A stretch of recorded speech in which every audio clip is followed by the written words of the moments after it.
স্বামীজি দেওঘরে প্রিয়নাথ মুখোপাধ্যায়ের বাড়িতে আছেন।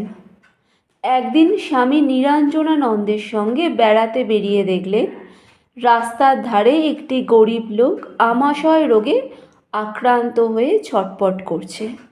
লোকটির যন্ত্রণা দেখে স্বামীজি ব্যাকুল হয়ে উঠলেন।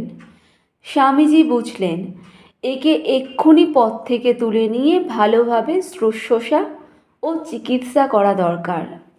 কিন্তু নিজেই তো পরের বাড়িতে আছেন, সেখানে একে নিয়ে গিয়ে তুললে প্রিয়নাথ বাবু যদি কিছু মনে করেন। এক মুহূর্ত দ্বিধাগ্রস্ত হলেন স্বামীজি।